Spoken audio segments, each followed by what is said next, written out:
Life brings us face to face with the undeniable truth that people come and go. Throughout our existence, we bond with others, build connections, and often anchor our emotions to those relationships.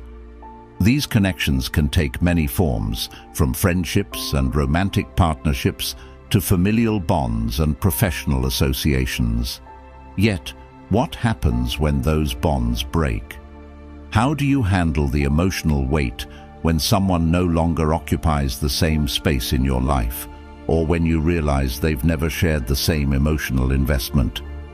It's a profound question that can lead to internal conflict and emotional upheaval. You might ask yourself, how do I stop caring? Can I truly detach emotionally without losing a piece of myself? This is where Stoicism, particularly the wisdom of Marcus Aurelius, offers us a path forward. The Stoics were masters at understanding human emotions, not by avoiding them, but by learning how to balance their grip on our lives. They teach us that emotional detachment isn't about becoming cold or indifferent. Rather, it's about regaining the power to act with clarity and inner peace, despite the emotional turmoil that relationships can bring. In this article, I'll guide you through 5 timeless Stoic rules on how to emotionally detach from someone, using Marcus Aurelius's wisdom as our beacon. This isn't just about theory. It's practical advice meant to reshape the way you engage with yourself and others, allowing for healthier emotional experiences. Rule 1. Understand the impermanence of life. Marcus Aurelius reminds us, everything we hear is an opinion, not a fact. Everything we see is a perspective, not the truth.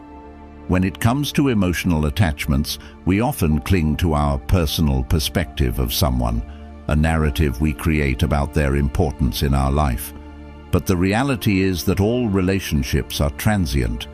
One moment you're close, the next they're gone, whether through distance, death, or the slow fade of intimacy.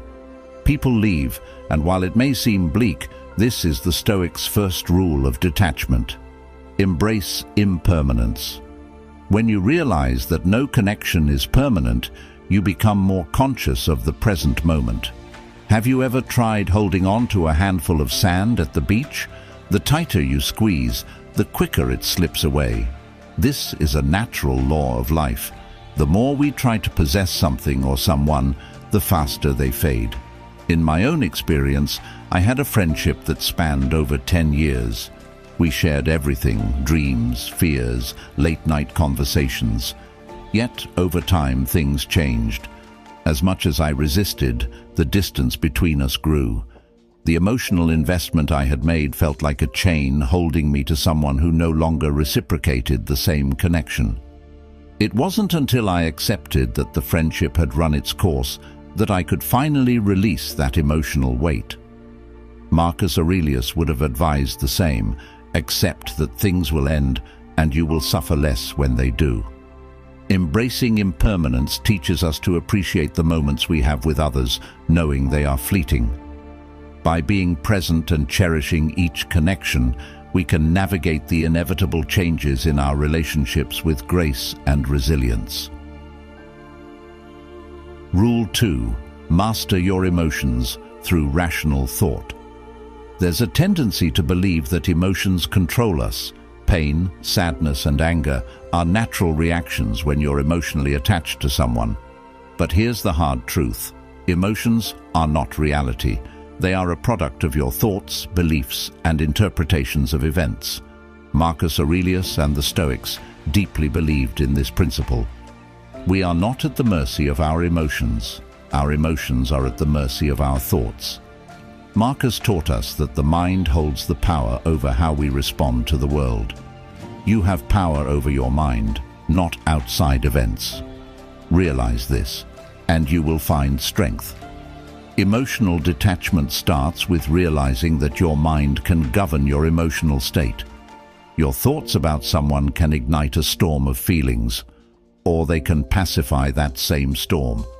Let's say you're going through a breakup. You're emotionally shattered. replaying conversations in your mind, overanalyzing every detail and asking, "Why did this happen?"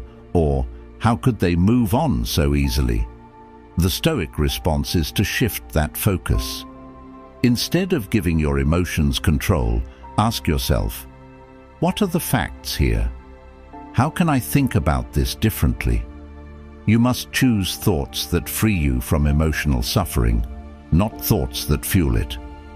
Consider this. When something happens, when you argue with a loved one, feel ignored, or are disappointed, what's the first thing you do? You interpret the situation and give it meaning. But it's not the event itself that causes emotional turmoil, it's the way you perceive it. Marcus Aurelius wrote, "The soul becomes dyed with the color of its thoughts," meaning your emotions are a direct result of your internal dialogue. Imagine you send a heartfelt text message to someone you care about, perhaps a friend, romantic partner, or family member. Hours go by and there's no response. Immediately your mind starts working overtime. Did I say something wrong? Are they mad at me? Do they not care about me? With every passing minute, the emotions build. First a slight concern, then frustration, maybe even anxiety or anger. But what's the truth of the situation? Is it the delay in their response that's causing your emotional storm, or is it your interpretation of their silence?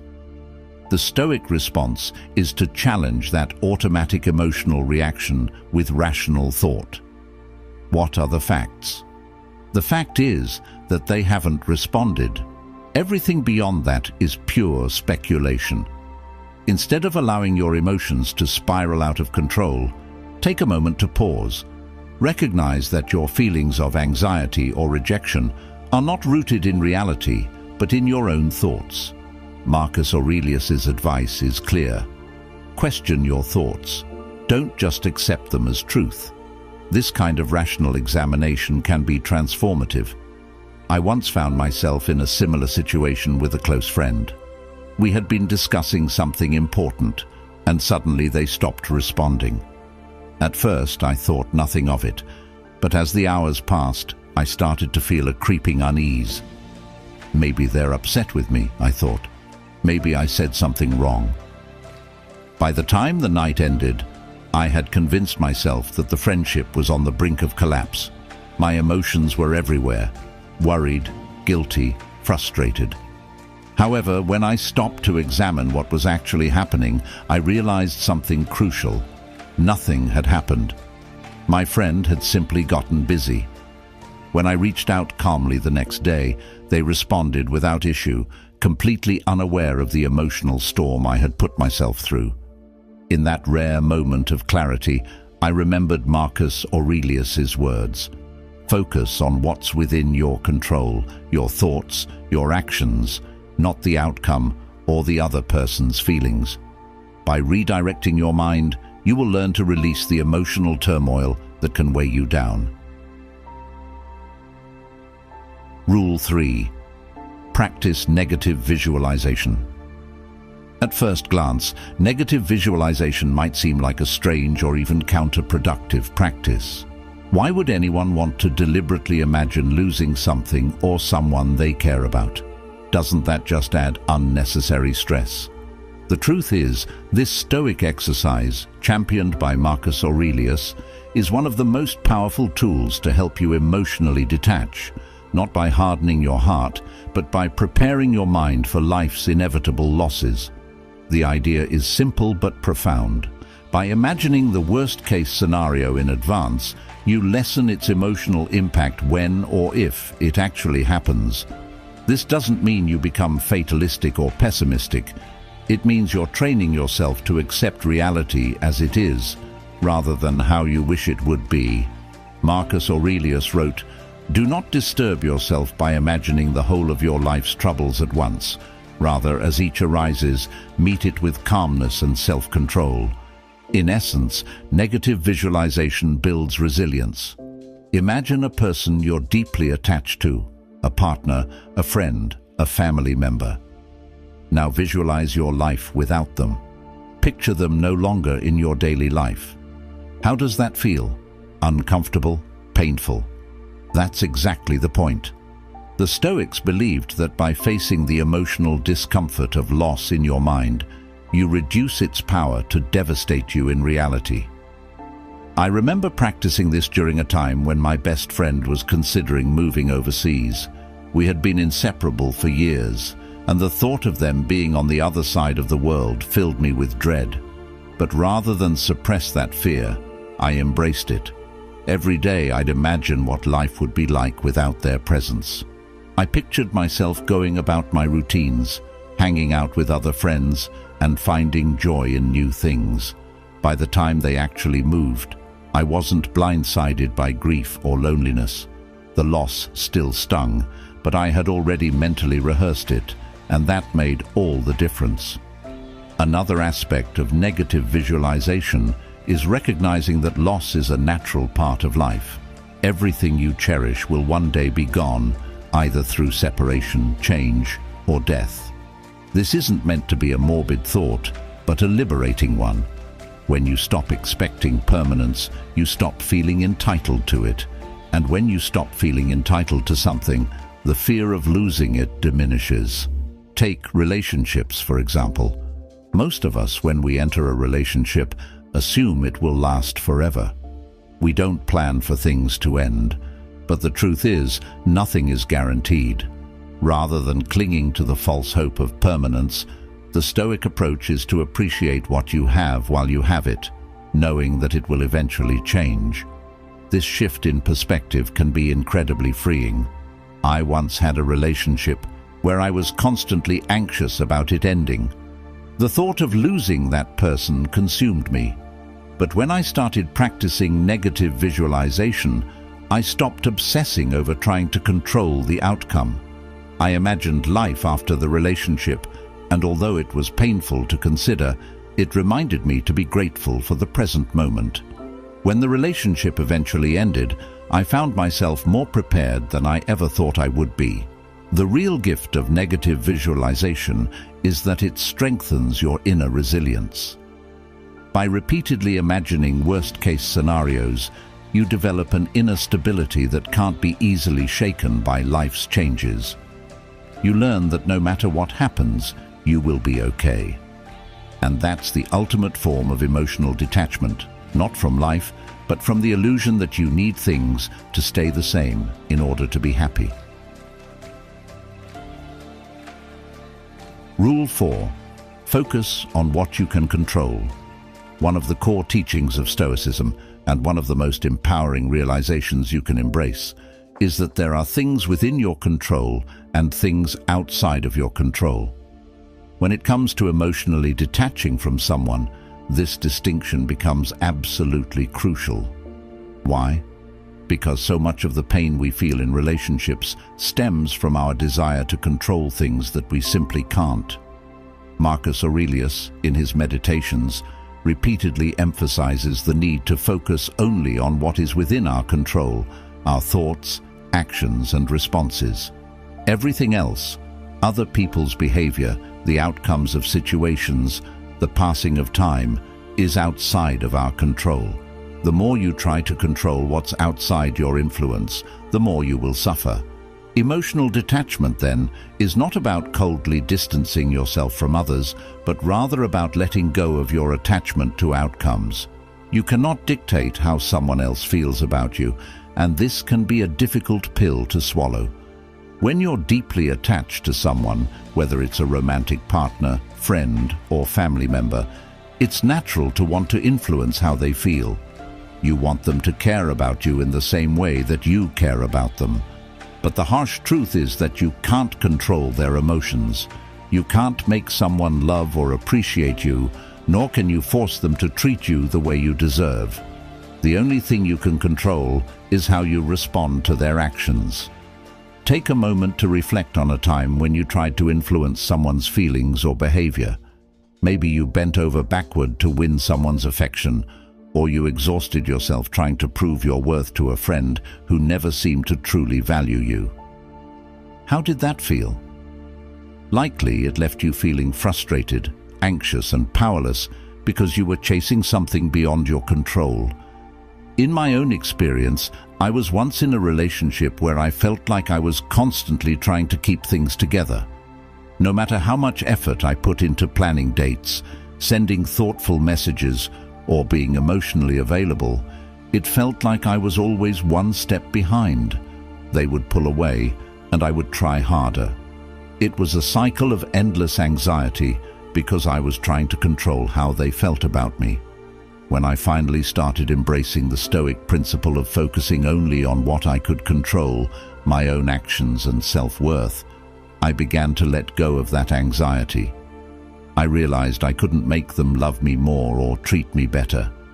All I could control was my response, and in that moment, I chose to detach. The relief that came from letting go of that emotional burden was immense. One of the most liberating things you can do for yourself is to embrace emotional autonomy. The idea that your happiness, peace, and emotional stability are not dependent on someone else's behavior or feelings. When you place your emotional well-being in someone else's hands, you give away your power. You become a prisoner to their actions, moods, and decisions. Imagine you're in a friendship where you constantly feel sidelined. Your friend doesn't make time for you like they used to, and you feel neglected. Naturally, this hurts, and you might find yourself ruminating on what you did wrong or why they've pulled away. But here's the key. Their behavior is outside your control. The only thing within your power is how you choose to respond. Do you want to spend your energy chasing after someone who doesn't value you, or focus on nurturing the relationships and activities that bring you joy and fulfillment? When you shift your attention to what you can control, your own emotional state, you begin to reclaim your power. You no longer wait for someone else's validation or attention to feel whole. Instead, you create your own emotional equilibrium, independent of external circumstances. In my own life, I've had friendships where I realized I was giving too much power to how the other person treated me. If they were distant or dismissive, I'd feel unworthy. If they were warm and attentive, I'd feel valued. It was an exhausting emotional roller coaster.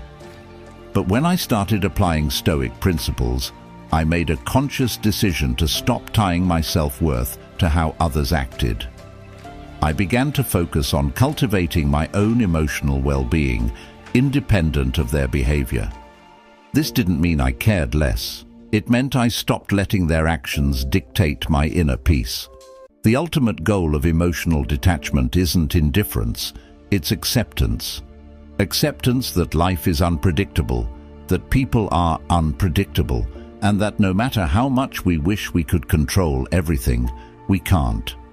What we can do is accept things as they are, rather than as we wish they would be. Imagine you're dealing with a breakup. You feel lost, hurt, and overwhelmed by the situation. Your mind races with questions. What if I had done something differently? Why did this happen? Can I fix this? These are natural questions, but they're rooted in a desire to control something that has already happened, a desire to reverse the outcome. Instead of tormenting yourself with what-ifs, the Stoic response is to accept the reality of the situation. Marcus Aurelius writes, "The impediment to action advances action. What stands in the way becomes the way." In other words, the obstacles we face are not hindrances, they are opportunities to grow. When you accept what's outside your control, you stop wasting energy trying to change the past or influence others and start focusing on how you can move forward. In one of the toughest times of my life, I experienced the sudden and painful loss of a relationship I thought was solid. At first, I was consumed by the desire to understand why it happened and what I could have done differently. But slowly I realized the only way to find peace was to accept the situation as it was, not as I wanted it to be. I couldn't change the past, and I couldn't control how the other person felt. What I could control was how I reacted to that loss. Instead of clinging to what was gone, I embraced the present reality and found strength in acceptance. Rule 5. Reflect on the bigger picture. When you're deeply entangled in the emotions of a relationship or difficult situation, it's easy to lose perspective. Stoic philosophy, especially through the teachings of Marcus Aurelius, encourages us to take a step back and reflect on the grander scheme of things.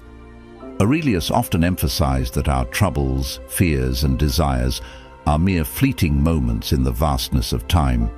By adopting this broader viewpoint, emotional detachment becomes easier. Ask yourself important questions like, will this pain matter in 5 years? Or, does this person truly define my entire existence? Shifting your focus from immediate emotional turmoil to a higher level of reflection helps you realize that much of your distress is tied to temporary circumstances. Stoicism reminds us that no single person or event should wield such power over our emotional well-being. When you're overly attached to someone, it's easy to make them the center of your universe.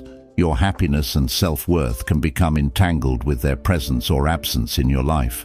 But stepping back and seeing the bigger picture reminds you that life is ever-changing, and relationships, however intense, are just one part of your journey. You are a complete individual with your own path and experiences. In the heat of a breakup or emotional conflict, it may be challenging to grasp this perspective, but reflecting on the larger scope of your life helps you understand that you've survived emotional storms before. Life moved on, and so did you. Think back to previous relationships or moments when you thought your world was falling apart. Those wounds healed, and you became stronger and wiser. This is the natural rhythm of life. In my own experience, I once went through a painful breakup that felt like the end of my world. For weeks, I fixated on the past, feeling like the future had lost its brightness. But with time, I allowed myself to reflect on the bigger picture and realized that this person, while important, was not the defining moment of my life. They were part of my journey, but not my entire story.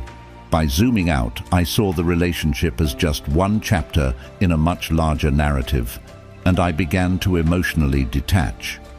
The Stoics, particularly Marcus Aurelius, emphasize the impermanence of all things, relationships, emotions, and situations. Everything in life is transient, and what truly matters is how we respond to these inevitable changes. By reflecting on the bigger picture, you cultivate a sense of inner peace, knowing that life will continue to flow regardless of your temporary attachments. This broader perspective allows you to emotionally detach, not because you stop caring, but because you understand that clinging too tightly to fleeting things only leads to unnecessary suffering. Emotional detachment is not about apathy. It's about understanding that life is much larger than any single person, relationship, or moment of pain. By seeing your life as a vast, interconnected web of experiences, you free yourself from the tunnel vision that emotional attachment can create. Ultimately, emotional detachment is not about shutting down your emotions or closing yourself off from the world. It's about building resilience and gaining control over how you respond to life's inevitable changes. The Stoic path offers not a quick fix, but a way to inner peace. By embracing impermanence, mastering your emotions through rational thought, and reflecting on the bigger picture, you will find that emotional detachment is an act of self-liberation. So the next time you feel yourself gripping too tightly to someone or something, ask yourself, do I control my emotions, or do they control me? Emotional freedom awaits those who dare to let go.